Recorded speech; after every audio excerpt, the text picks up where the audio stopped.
코로나19 상황을 겪고 있습니다. 우리가 생각했던 것보다도 훨씬 더 상황이 좀 심각하지요. 우리나라뿐만 아니라 전 세계 많은 나라에 이 코로나19가 퍼져서 얼마만큼의 숫자가 감염이 되었냐 그러면 우리 TV를 보면 1100만 정도가 감염이 되고 많은 사람이 생명을 잃었습니다. 그렇다면 어떻게 해야 이 상황에 벗어나게 될 것인가? 여러분 생각해 보셨습니까? 마땅한 답이 없습니다. 치료제와 백신이 없다 보니까 이 코로나19를 어떻게 해야 돼? 이렇게 물어보면 대답이 없어요. 할 수 있는 게 바로 뭐냐? 사회적 거리두기, 또 뭐하는 거면 마스크 쓰기, 이런 거 외에는 특별하게 대안이 없다는 것을 우리가 잘 알고 있습니다.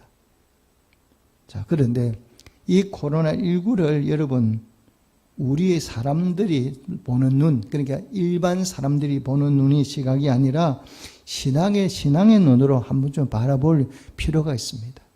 세상 사람들은 이렇게 얘기하지만 이 코로나19를 우리의 믿음의 눈으로 살펴보면 그곳에 뭐가 있느냐, 이것이 왜 왔는지, 그리고 이 답이 어떻게 하면 이 문제를 해결할 수 있는가, 답이 반드시 있습니다. 문제는 뭐냐, 우리가 믿음의 눈으로 바라보지 않고 그렇게 기도하지 않으니까 이 문제 앞에 우리가 그냥 아무런 대답을 찾을 수 없지만 좀 더 기도해 보고 우리가 믿음으로 바라보면 이 문제를 해결할 방법이 얼마든지 있다는 것을 우리가 잘 알 수가 있습니다. 자, 그렇다면 우리가 어떻게 해야 되지요? 자, 우리 기독교는 강조하는 신앙의 덕목들이 많이 있습니다. 기독교에서 간단히 말해 교리라고 얘기할 수도 있겠죠? 신앙의 덕목 가운데 이 교회가, 기독교가 가장 중요하게 있는 덕목 가운데 하나가 바로 뭐냐? 믿음입니다. 믿음이 얼마나 중요한가 여러분 잘 아시죠? 이 성경은 계속해서 나오는 말씀이 믿음에 관한 말씀이에요. 왜 그렇습니까? 우리가 구원받는 통로가 바로 뭐냐? 믿음이지 않습니까? 믿음 외에는 우리를 구원할 방법이 없거든요. 예수 이 땅에 오셔서 우리를 십자가 지고 구원해 주셨는데 어떻게 우리가 구원받아? 믿음으로만 구원받아요. 다른 것은 안 돼요. 또 교회가 강조하는 덕목 가운데 하나가 순종입니다. 왜 교회가, 이 기독교가 순종을 강조하느냐? 우리에게 죽음이 어떻게 왔습니까? 불순종함으로 말미암아. 하나님의 말씀을 불순종함으로 인해서 우리에게 죽음이 찾아오게 됐거든요. 그러다 보니 이 성경에는 우리에게 순종이 얼마나 중요한 것인가를 굉장히 강조하고 있습니다. 그래서 이 우리 기독교에 말하는 신앙의 덕목이 여러 종류가 있지만 그 가운데 믿음과 순종은 빼놓을 수가 없는 아주 중요한 덕목 가운데 하나지요. 그렇다면 이 믿음과 순종이 코로나19를 극복하는데 어떤 관련이 있다고 생각하십니까? 자, 여기서 우리 살펴보기 전에 먼저 우리가 한 가지 알아야 될 것은 이 코로나19가 어떻게 해서 우리에게 찾아왔습니까? 여러분 가운데 코로나19 보고 이리 와봐, 좀 나한테 찾아와봐, 이렇게 말한 분은 한 분도 안 계실 거예요. 한 분도 코로나19가 오면 싫어, 오지마, 우리가 이렇게 말하지 한 사람도 어머 좋아 어서 와 이렇게 말하는 사람 없을 거라는 거죠. 아무도 원치 않은 코로나19가 우리에게 찾아왔어요. 왜 찾아오게 됐습니까? 자, 한마디로 말하면 불순종이죠. 하나님께서 뭐라고 말씀하셨습니까? 우주 만물을 창조하시고 우리 인간들에게 말씀하셨어요. 땅을 정복하라, 다스리라 이렇게 말씀하셨죠. 땅을 정복하고 다스리라는 것은 정복한다고 해서 파괴하는 게 아니거든요. 이 땅을 내가 만든 이 땅이 얼마나 아름다우냐? 이 아름다운 땅을 너희들이 보존하고 가꾸고 너희 후손들에게 아름답게 물려주어라 이 말씀이거든요. 그러니까 하나님 만드신 자연을 우리 아름답게 보존하고 후손들에게 물려줘야 될 것이 우리의 사명인데 우리가 어떻게 한다고요? 그렇게 하지 않고 인간들이 욕심으로 이 자연들을 파괴해버렸어요. 인간들이 욕심으로 어떻게 말합니까? 하나님 만드신 자연을 어떻게 파괴해요? 개발이라는 명목하에, 이 땅을 개발한다는 그런 명목하에 이 자연을 우리가 파괴하고 있거든요. 어제 제가 뉴스를 보니까 지구의 허파라고 말하는 아마존이 작년에 비해서 25%가 더 뭡니까? 파괴가 됐대요. 왜 파괴합니까? 개발이라는 명목하에. 이 자연을 자꾸만 지구에 흡파라고 말하는 아마존을 개발해 나가니까 우리가 뭐 가면 갈수록 뭐냐? 숨쉬기 어렵다는 거죠. 자연이 문제가 생기면 결국 그것이 뭐냐? 우리에게 찾아오게 돼 있거든요. 여러분, 코로나19를 하나님이 만드셨습니까? 그렇진 않습니다. 코로나19는 하나님이 만드신 작품이 아닙니다. 우리 인간이 만들었지. 인간이 자연을 파괴했잖아요. 야생동물과 우리 인간은 함께 살면 안 되죠. 하나님이 거리를 두고 살아라고 이 야생동물 자연에 풀어놓고 우리와 거리를 두고 살게 만들었어요. 근데 우리가 개발이라는 명목 안에 욕심 때문에 이 자연을 자꾸만 파고 들어가서 자연을 파괴하니까 결국 뭐냐? 바이러스가 우리에게 찾아오게 된 거죠. 인간이 먼저 접근을 했거든요. 바이러스가 인간 보고 와라고 말한 게 아니라 인간이 먼저 바이러스 접근을 했어요. 바이러스를 건드린 거죠. 이것이 화근이죠. 결국은 우리에게 죽음이 찾아오잖아요. 성경은 우리에게 뭐라고 말씀하고 있습니까? 심는 대로 거둔다 이렇게 말씀하고 있죠. 심는 대로 거두는 것이 하나님의 법칙인데 우리가 그걸 건드린 거예요. 심은 거예요. 여러분 지금 코로나19만 그랬습니까? 어제 뉴스를 보니까 일본에 이 폭우가 와가지고 얼마나 많은 사람이 세상을 떠나고 나라가 얼마나 힘든가를 보여주었어요. 우리 생각 밖에요. 엄청난 피해를 입었어요. 일본만 그렇습니까? 중국은요, 일본보다 더합니다. 폭우로 인해서 많은 사람의 생명을 죽고 이재민이 얼마만큼 발생했는가 TV 보셨습니까? 3천만 명입니다. 300만 명이 아니고 3천만 명이면 우리나라 인구의 절반 이상이잖아요. 우리나라 인구는 5천만이잖아요. 근데 3천만 명이 뭐예요? 이재민이에요. 지금 이게 중국의 상황이거든요. 그럼 왜 이런 일이 벌어집니까? 결국 뭐냐? 우리 인간이 자연을 파괴하면서 오늘날 우리가 찾은 자연 온난화 아닙니까? 이게 온난화 때문에 겨울에는 엄청나게 추워요. 극한의 추위가 찾아오고 여러분 대부분 뭐 계속되는 게 뭐냐? 폭염이잖아요. 그리고 여러분 기억하시는지 모르겠는데요. 이전에는 우리나라 겨울에는 어땠냐? 사만사온이라고 들어보셨죠? 기억나시죠? 다. 근데 지금은 사만사온이 있습니까? 없습니까? 요즘은 그런 말 찾아보지도 못해요. 옛날에는 겨울이 되면 사흘은 춥고 날은 따뜻하고 이게 사만사온인데 이게 언제부터 사라져버렸어요.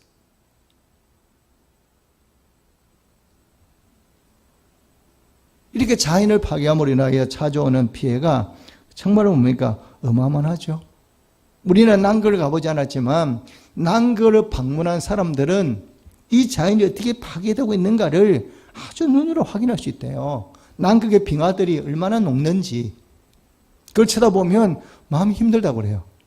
야, 우리 인간이 이렇게 자연을 파괴하고 이걸 갖다가 온몸으로 느낄 수 있다 그래요. 요즘 우리가 또 많이 겪는 황사, 미세먼지 다 뭡니까? 자연 파괴로부터 와서 우리의 삶에 찾아와서 우리를 무너뜨리게 만드는 요인들이 아닙니까?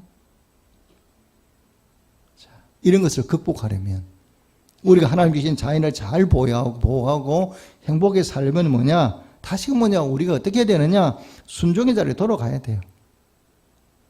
하나님 말씀에 불순종해서 이런 일이 벌어졌다면 우리가 하나님 말씀에 순종하면 자연보호에 힘써야 되는 거죠. 요즘 화두 중에 하나가 뭐냐? 생태계 보존하는 거거든요. 워낙 자연이 파괴가 되다 보니까 이 생태계를 어떻게 보존할 거냐? 이렇게 돼서 많은 학자들이 관심을 가지고 강조하고 있습니다. 이 생태계를 제대로 보존해야 우리 삶에 미래가 있다 이렇게 얘기하고 있고 실제로 그렇거든요. 여러분 인생을 잘 사는 비결이 어디 있다고 생각하십니까? 우리 모두는 인생을 잘 살고 싶지 한 사람도 나는 잘못 살고 싶다 이런 분은 한 분도 안 계실 거예요. 그런데 왜 우리가 인생을 잘못 사느냐 그러면 우리에게 문제가 있는 거예요. 피조물인 인간이 하나님 말씀을 거스리고 사는 것이 아니라 우리가 하나님 말씀에 순종해 살아가면 우리 삶은 그냥 스스로 복되게 돼 있어요. 하나님 은혜를 날마다 경험하며 살아가게 돼 있거든요. 그래서 성경은 우리에게 왜 순종을 강조하느냐? 우리가 하나님 말씀에 순종해서 천국에 가는 것도 있지만 이 땅에 살아가는 것도 하나님 은혜를 경험하는 비결이 바로 뭐냐? 우리 하나님 말씀에 순종하는 거거든요. 여러분 순종은요. 그 안에 대단한 능력이 있어요. 핵폭탄은 사람을 죽이는 엄청난 능력이 있는 반면에 순종은 우리 삶을 복되게 만드는 능력이 이 순종 속에 있다는 겁니다. 그래서 우리가 순종해 보면 우리 삶이 저절로 복될 수밖에 없어요. 왜 그러냐 그러면 순종 안에는요 능력이 있거든요. 이 순종 안에는 어떤 능력이 있느냐 그러면 이 순종은요 기적을 만드는 능력이 그 속에 숨어 있어요. 그래서 우리가 성경에 나오는 수많은 기적이 기록되어 있는데 이 성경 속에 나오는 기적은 뭘 기반으로 해서 기적이 만들어지냐 그러면 순종과 믿음입니다. 이 두 가지가 기적을 만드는 원동력이에요. 내가 믿음으로 도전해보고 하나님 말씀 순종해보면 내 삶의 현장에서 뭘 경험하느냐 그러면 하나님의 기적을 눈으로 볼 수가 있어요. 자, 예를 들어볼까요? 자, 나만이라는 사람이 어떻게 됐습니까? 문둥병에 걸렸습니다. 그걸 고침을 받기 위해서 엘리사에게 찾아오죠. 엘리사에게 찾아왔을 때 엘리사가 뭐라고 얘기를 합니까? 요단강에 가서 7번만 몸을 담거라 이렇게 얘기를 해요. 그런데 나만은 어떤 생각을 가지고 왔습니까? 자기가 아람 나라 장군이니까 자기가 이게 엘리사에게 찾아오면 엘리사가 자기에게 뭐 할 거라고요? 인사도 하고 반갑게 맞아주고 머리에 손을 얹어서 기도해 주지 않나 이런 생각을 가지고 찾아온 거예요. 그런데 엘리사는 코끝도 안 보여. 나타나지도 않아. 종을 보내서 뭐라고 합니까? 요단강에 가서 7번 몸을 담그라 그러니까 이 나만이 마음이 상하니까 자기를 대우해 주지 않으니까 속상하니까 나 안 가겠다는 거죠. 그만하겠다는 거죠. 우리나라에도 요단강보다 훨씬 좋은 물이 강물이 있지 않냐 이렇게 얘기를 하죠. 그때 그 종들이 뭐라고 합니까? 장군님 이게 뭐 힘든 일입니까? 요단 7번 문 담고 이거보다 훨씬 더 어려운 일 해야 되는데 이 정도는 아무것도 안 하니까 가시죠. 억지로 요단강에 몸을 담그게 만들었어요. 7번 담궜다 나오니까 어떤 일이 벌어졌다고요? 피부가 어린아이 피부와 같이 변했다고 성경이 말씀하고 있거든요. 순종했더니 문둥병이 고침받는 역사를 자기 눈으로 경험, 눈으로 직접 확인할 수가 있어요. 이게 바로 뭐라고요? 순종의 능력이에요. 또 말씀드려볼까요? 예수님이 가나의 혼인잔치 갔는데 여러분 잘 아신 대로 포도주가 모자라게 됐어요. 예수님 뭐라고 말씀하십니까? 물을 떠다가 독에 갖다 부으라는 거예요. 독에 갖다 부었더니 이번에 예수님 뭐라고 말씀하세요?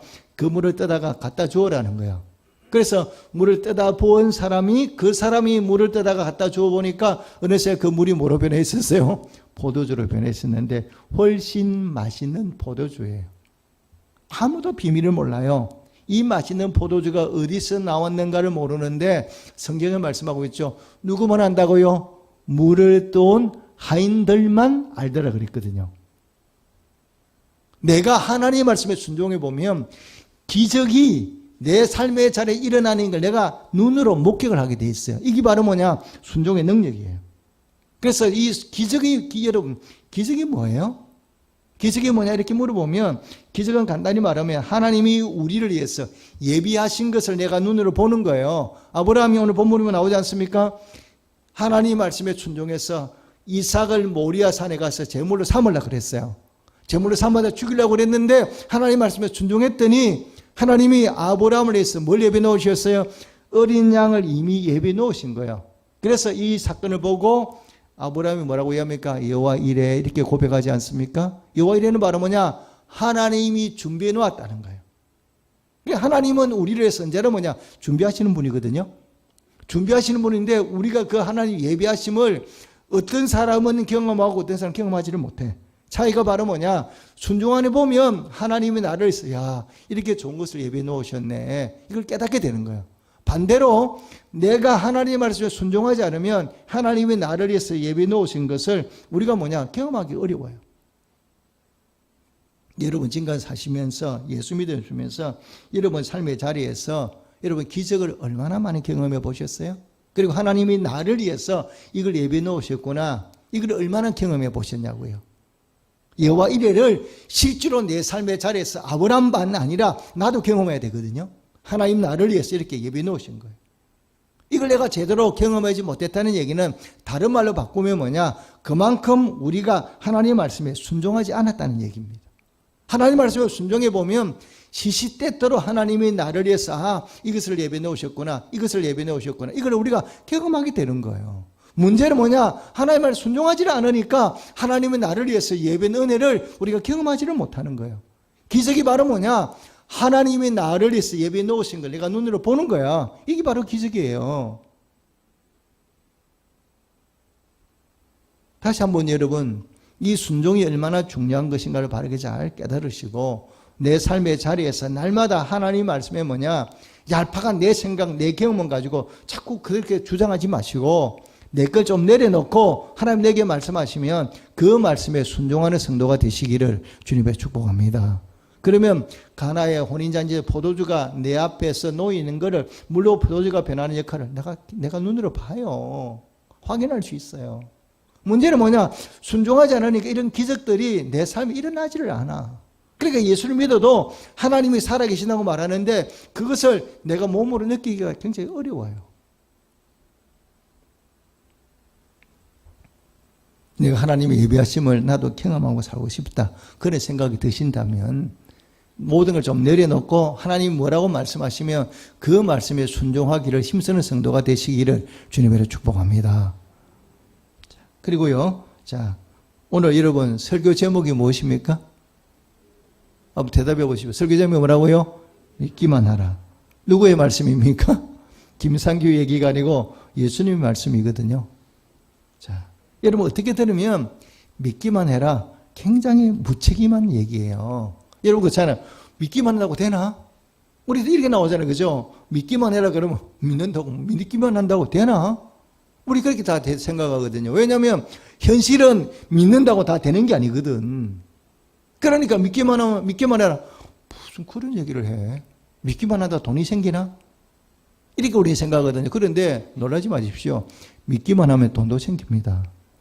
믿으시기를 주님의 축복합니다. 문제는 뭐냐? 우리에게 믿음이 없는 거거든요. 이걸 기억하셔야 돼요. 예수님께서 믿기만 해라는 얘기는 다르게 표현하면 무슨 말씀입니까? 믿기만 하면 나머지는 누가 책임지겠다? 내가 책임지겠다는 거거든. 예수님의 말씀이 너희가 믿기만 하면 나머지 문제는 누가 책임져? 내가 책임질 테니까 너희는 믿기만 해라. 이 말씀이거든요. 그럼 실제로 예수님 앞에 우리가 믿기만 했어. 그러니까 예수님 책임져야 안 져요? 책임지거든요. 보세요. 야이로, 오늘 본문에 야이로에 가는 얘기 아닙니까? 야이로의 딸이 병이 들었어요. 죽게 됐잖아요. 그러니까 예수님께 찾아가서 우리 딸을 좀 살려달라고 권해달라고 이 야이로가 부탁을 했어요. 그러니까 예수님이 가자 하고 지금 야이로 집에 가는 중이에요. 가는 도중에 어떤 일이 벌어졌냐? 우리가 잘 아는 12열의 혈증한 여인이 나타난 거예요. 예수님이 지나가는데 어떻게 했습니까? 뒤로 와가지고 옷자락에 손을 딱 대는 순간에 이 혈증한 여인의 병이 깨끗이 고침을 받잖아요. 거기서 지체가 된 거예요. 예수님하고 얘기를 나누고 이러다 보니까 지체가 되는 바람에 이 사람이 찾아온 거야. 야이로 집에 사람이 찾아오는데 어떻게 왔느냐? 이미 딸이 죽었다는 거예요. 이미 딸이 죽었으니까 선생님을 모시고 올 필요가 없다. 이렇게 이제 얘기를 하잖아요. 이미 사건이 종료가 된 거죠. 그런데 그때 예수님 하신 말씀이 바로 뭐냐? 믿기만 하라는 거예요. 믿기만 하면 무슨 얘기입니까? 내가 살려주겠다. 이런 얘기거든요. 그리고 예수님 실제로 그 야이로 집에 왔어요. 와가지고 이미 죽은 딸을 갖다가 뭐냐? 살려놓잖아요. 자, 예수님의 능력을 경험하는 방법이 바로 뭐냐? 믿음이거든요. 우리가 지금도 마찬가지예요. 믿음으로 나오면 지금도 예수님의 능력을 경험할 수 있게 돼요. 여러분 혈증한 여인이 어떻게 병고침을 받습니까? 여인이 12일 동안 혈증을 앓으면서 있는 재산 다 날렸어요. 엄청난 고통을 겪었어요. 그런데 병이 하나도 낫지도 않고 점점 더 심해졌잖아요. 성경에 보면 어떻게 고칩니까? 여인이 예수님에 관한 소문을 들어요. 소문을 듣고 여인의 마음속에 어떤 믿음이 생겼냐? 내가 예수님이 지나갈 때 그 옷자락에 손만 대어도 내 병이 낫겠다는 믿음을 가지고 어떻게 했습니까? 손을 댔어요. 실제로 지금 이 상황에 야이로 집에 가는 도중에 예수님 뒤로 와서 몰래 손을 댔는데 손을 대는 순간 혈류의 근이 딱 멎었다. 이게 성경의 말씀이거든요. 믿음으로 오니까 어떻게 돼요? 고치지 못한 혈류의 근원이 혈류병을 딱 고침을 받았어요. 예수님이 뭐라고 말씀합니까? 내 믿음이 너를 구원하였으니 평안히 가라. 이렇게 말씀하고 있거든요. 이 성경은 우리에게 믿음의 중요성을 굉장히 강조해요. 여러분, 오늘날 코로나19가 문제냐? 문제 맞죠. 그런데 정말 문제는 뭐냐? 우리에게 믿음이 없는 거예요. 정말 좋은 문제는 뭐냐? 사건이 중요한 게 아니라 이 사건도 예수님이 개입하면 해결이 되거든요. 문제는 뭐냐? 이런 믿음이 우리에게 없는 거예요. 이게 뭐 누구야? 이것처럼 헤르종아 여처럼 믿음이 있으면 되는데 믿음이 있으면 문제가 아니죠. 왜? 문제가 발생해도 우리가 믿음을 가지고 나가면 예수님이 해결해 주시니까. 믿기만 하라고 말씀하셨으니까. 문제는 뭐냐? 우리에게 이런 믿음이 없어요. 믿음이 얼마나 중요한가 보시겠습니까? 자, 나사로 예수님 어떻게 살리십니까? 나사로 죽었잖아요. 죽고 나니까 마르다 마리아가 뭐라고 얘기합니까? 끝났다는 거죠. 근데 예수님이 뭐라고 말씀하는 마르다와 마리아 보고 믿기만 하면 하나님 영광을 보리라고 말씀하는 거예요. 마르다와 마리아에게 뭘 요구해요? 너희가 믿기만 하면 내가 하나님 영광을 보여주겠다는 말씀이거든요. 그리고 예수님이 죽었던 나사로, 썩어가는 나사로를 뭐냐? 고쳐주시고 회복시켜 주시잖아요. 살려주시잖아요. 마르다와 마리아의 요구한 건 아무것도 없어요. 믿음만 요구했어요. 여러분, 우리가 할 일이 바로 뭐냐? 바로 우리가 구할 건 믿음이거든요. 이 믿음이 얼마나 중요한 거 제가 성경에 이렇게 강조하고 있는데 오늘 우리는 이런 믿음이 없어. 하나님이 어떤 분인가, 예수님이 어떤 분인가 바르게 알아야 되죠. 우리가 하나님이 어떤 분인가, 예수님이 어떤 분인가 바르게 알지 못하고 그분을 믿지 못하니까 문제가 발생해도 해결이 안 되는 거죠. 이래 보십시오. 여러분, 하나님 어떻게 알고 있습니까? 오늘 본문에 보니까 야이로에 관계된 사람들도 다 뭐냐? 예수님이 어떤 분이야? 병을 고치는 분은 믿어. 예수님께서 병 고치는다는 사실까지 믿고 마르다와 마리아도 자기 오빠가 병들었으니까 병든 오빠를 고칠 수는 있다고 믿는데 오빠가 죽었어. 딸이 죽었다. 그러면 살려낼 수 있다고 믿습니까? 믿지 않습니까? 안 믿고 있잖아요. 죽었다, 끝났다고 생각하잖아요. 그런데 예수님 어떤 분이요? 야이로 딸로 살려내고 죽었던 시체 냄새, 썩은 냄새나 나사로 살려내잖아요. 그들이 하나님을, 예수님을 제대로 알지 못하고 있는 거예요. 여러분 어떻게 예수님을 알고 계세요? 여러분 믿는 예수님 어떤 분이세요? 이거부터 우리가 점검해 봐야 돼요. 정말로 내가 예수님 믿는데 나는 정말 어떻게 믿고 있냐? 점검해 보십시오. 정말 그 예수님이 살아계시고 지금도 내 곁에 계시고 어려움을 만나면 나를 도와주시는 분이시고 믿기만 하면 죽음이라는 문제도 해결시켜 주신다는 사실을 여러분 정말 마음으로 믿으셔요? 이런 믿음이 없는 게 이게 문제라 이 말입니다. 우리에게 문제가 아니고 정말 문제는 뭐냐? 우리에게 이런 믿음이 없으니까 하나님 능력을 경험하기 어려워요. 코로나19도 우리 손 안에 있는 게 아니라 누구의 손 안에 있습니까? 하나님의 손 안에 있거든요. 그리고 코로나19도 누가 해결할 수 있냐? 우리는 해결할 수 없지만 하나님만이 해결할 수 있어요. 이걸 믿고 우리가 하나님은 때문에 선한 분이시잖아요. 하나님은 선한 분이기 때문에 항상 우리가 기도하면 들으시는 분이에요. 우리가 기도하면 외면하는 분이 아니라 어떤 방법으로 우리가 믿음으로 구하면 우리 기도를 듣고 응답하시는 분이시거든요. 그럼 우리도 뭐냐? 그렇게 기도해야 돼. 아브라함 보세요. 창세기 보면 소돔과 고모라가 멸망당하잖아요. 하나님 약속했어요. 이 땅을 멸망시키겠다. 근데 그 얘기를 아브라함이 들었어요. 듣고는 아브라함이 포기하는 게 아니잖아요. 하나님께 매달 기도하잖아요. 하나님 어떤 분이다? 아브라함이 알고 있어. 하나님은 선한 분이라는 것을. 공의로운 분이지만 하나님이 선한 분이라는 걸 알고 있으니까 그 아브라함이 하나님과 매달려 기도하잖아요. 포기하지 않잖아요. 몇 번까지 기도합니까? 한 번, 두 번, 세 번, 네 번, 다섯, 여섯 번까지 계속 기도해. 살려달라고. 그 땅을 권해달라고. 그런데 그 땅에 의인이 모자라서 더 이상 아브라함도 기도할 수가 없어요. 그렇지만 하나님이 아브라함의 간절히 기도했더니 그 아브라함의 기도를 듣고 소돔과 고모라가 멸망당할 때 그 가운데 천사를 보내서 누굴 구원합니까? 롯의 가족을 다 구원해내잖아요. 이게 기도의 능력이에요. 그래서 성경이 말씀한 아브라함을 생각하사 그 멸망당하는 그 소돔과 고모라 누구를 구원해냈다고요? 롯의 가족을 구원해냈다고 분명히 말씀하잖아요. 우리의 믿음의 기도가 어려움을 겪는 이 나라 민족을 세계를 구원한다는 그 약속의 말씀을 믿고 더 큰 믿음으로 여러분 기도하는 성도가 되시기를 주님의 축복합니다. 그래서 이 코로나19 하나님 손에 있다고 저는 믿거든요. 믿으니까 문제는 뭐냐? 우리가 기도해야 돼. 제가 안타까운 건 뭐냐 그러면요. 자, 여러분 우리 교회가 코로나19와 함께 지금도 새벽 기도에 나오시는 분이 많이 계셔요. 그런데 코로나19 이전의 병 숫자가 좀 줄었어. 저는 그렇게 생각하거든요. 코로나19 때문에 새벽기도 못 날 이유가 뭐가 있습니까? 새벽기도 나온다고 감염되나요? 감염 절대 안 됩니다. 왜? 새벽에는 뚝뚝 더 떨어져 앉아. 지금보다 더 뚝뚝 떨어져 앉아. 근데 왜 안 나오시는 거예요? 그러니까 새벽기도 나오니 코로나19 핑계대고 안 나오는 거예요. 그러면 안 나오는 거는 안 나올 수 있는데 코로나19가 빨리 사라진다. 이거는 좀 어렵다 이 말입니다. 그러면 쉽게 말하면. 그럴수록 더 나와야 되지. 더 매달려야 되지. 더 기도해야 되지. 이게 신앙의 법칙인데 뭐 이런저런 핑계대고 안 나와. 이래 예배도 보십시오. 코로나19가 온 다음에 모든 교회 예배를 드리지만 대배 자리에서 감염된 경우는 한 번도 없습니다. 어떻게 감염됐어요? 소그룹 모임. 밥 먹지 말았는데 밥 먹었어요, 교회에서. 속으로 마스크 먹고 얘기하지 말았는데 마스크 먹고 얘기하다가 코로나19에 조금 전염 감염이 되겠지. 대배 나와서 감염된 사람 한 사람도 없어요. 실상은 뭐냐? 코로나 환자가 교회 왔잖아요. 환자 왔는데 모두가 수칙을 지키면서 예배 드렸더니 온 사람도 한 사람도 감염이 안 됐잖아요. 그렇게 핑계를 대려고 말하니까 우리가 핑계를 대는 거지. 핑계 대지 않고 믿음을 지켜나가 보면 그렇게 핑계를 대면 하나님 능력은 경험하기 어렵습니다. 반대로 힘들고 어려워도 내가 하나님 말씀대로 살겠다고 믿음으로 도전해 보면 그 삶의 현장에 누가 찾아오느냐? 하나님이 찾아오시고 우리의 삶의 문제를 주님께 둘팔 벌려 막아주시고 해결시켜 주셔서 하나님의 은혜와 하나님의 사랑과 하나님의 복을 우리가 누리며 살아갈 수가 있습니다. 저는 그렇게 생각해요. 정말 예수를 바르게 믿자. 내가 부족하지만 그래도 하나님 말씀대로 좀 믿어보자. 기도해 보면 하나님 은혜가 반드시 우리 삶의 자리에 나타나요. 하나님 도우시는 손길을 경험할 수가 있어요.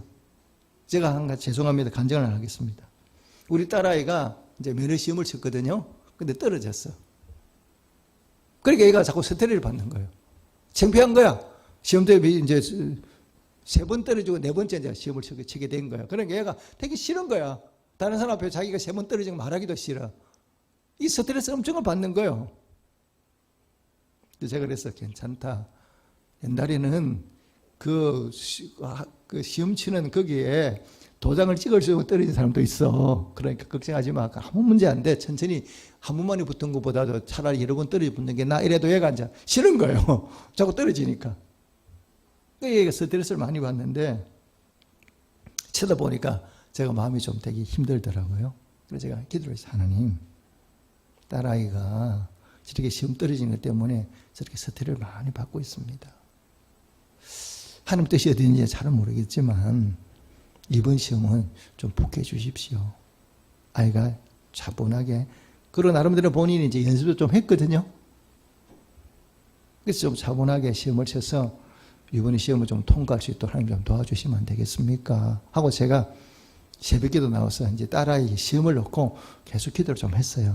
그리고 이번에는 하나님 좀 붙게 해주면 좋겠다. 물론 하나님 뜻이 어딘지는 저는 잘 모르겠지만 그러나 아이가 나름대로 노력하고 힘쓰니까 하나님 붙여주시면 좋겠습니다 하고 제가 이제 새벽에 기도를 했는데 제 마음에는 붙을 것 같아.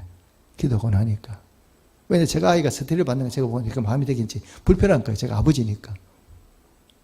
그런데 우리 딸아이는 좋은 일이 생기면 전화가 금방 오거든요. 근데 시험 시간에 좀 전에도 전화가 안 와. 떨어졌나? 내가 믿음이 없나? 이렇게 있는데 좀 지나니까 아니나 다를까 전화가 왔는데 날아가. 합격한 거예요.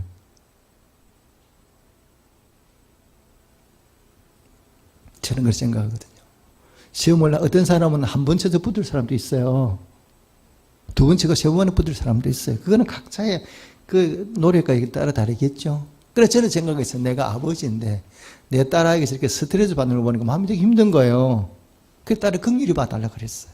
긍휼히 봐서 하나님 제 기도가 잘못된 게 아니라면 이 아이가 이번에는 붙게 해주십시오. 그렇게 기도했더니 하나님이 제 마음속에 뭘 주시느냐? 믿음을 주시는 거예요. 되겠구나.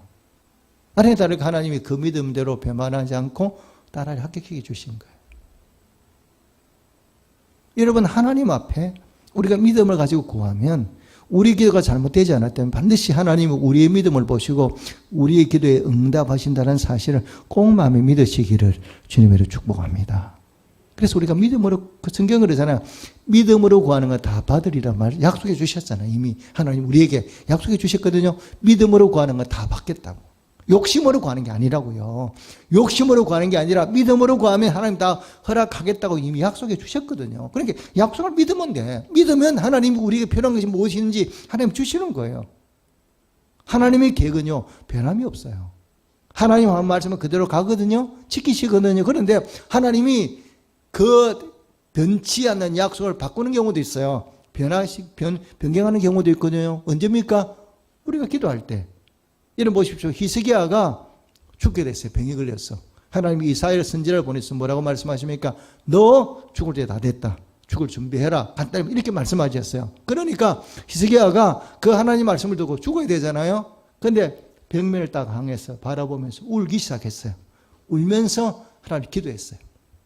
하나님, 부족하지만 제가 하나님 앞 어떻게 살아온 것을 기억해 주십시오. 쉽게 말해서 믿음으로 살았다 이 말입니다. 부족하지만 내가 믿음으로 산 것을 기억해 달라는 거죠. 이렇게 울면서 기도했더니 하나님이 그 기도를 듣자마자 누구를 모니까 이사야를 다시 보내는 거예요. 보내서 뭐라고 말씀하십니까? 내가 내 눈물을 보았고 내 기도를 들었다. 이렇게 말씀하잖아요. 히스기야 우니까 우는 거 뭐냐? 들었다는 거예요. 그리고 뭐냐? 네가 기도하는 거 보았다는 거예요. 그러면서 뭐라고 말씀하세요? 지금 당장 너 죽을 준비하라 그랬는데 15년을 더 오래 살도록 만들어주마. 은혜를 베푸시잖아요. 하나님의 계획을 변경시키잖아요. 하나님의 계획을 변경시키는 것은 뭐냐? 기도밖에 없습니다. 하나님이 코로나19를 우리에게 얼마 동안 주실지는 아무도 모르거든요. 그래서 하나님이 1년을 주겠다 마음먹는데 우리가 간절한 마음으로 믿음으로 기도하면 6개월을 당길 수도 있고 뭐 하나님께서 얼마나 바꿀 수 있어요. 문제는 뭐냐? 우리가 믿음이 없는 게 문제지. 그렇게 기도하지 않는 게 문제지. 저부터 이 코로나19 오니까 마음이 자꾸 힘이 들어요. 마음이 힘이 드니까 저부터 자꾸 뭐냐? 이 마음이 힘이 드니까 기도하는데 이게 기도가 집중이 잘 안 돼. 마음이 힘이 드니까. 그래서 제가 그걸 아니까 하나님께 자꾸 이렇게 매달리는 거죠. 하나님, 코로나19 핑계대고 제가 기도에 집중하지 못하는 부분 용서해달라고. 더 기도하게 해주시고. 그래서 제가 전에 새벽 기도 받지만 저 혼자 아동무실로 가서 혼자 조용히 기도해요. 좀 집중하려고. 더 집중해서 기도하려고. 하나님은 살아계시고 지금도 우리 곁에 와 계십니다. 우리 지켜보고 계셔요. 우리가 얼마나 하나님 말씀에 순종하느냐, 얼마나 우리가 하나님 말씀 믿고 그 하나님의 은혜를 기억하고 사느냐, 이걸 지켜보실 분이에요. 그리고 우리의 믿음을 보시면 기적도 만들어내시거든요. 기억하셔야 됩니다. 믿는 자에게는 뭐가 없다고요? 크게 믿는 자에게 뭐가 없다고요? 능치 못함이 없다. 믿으시기를 주님의 축복합니다. 그러니까 믿음만 있으면 능치 못함이 없다고 말씀하잖아요. 예수님의 말씀이거든요.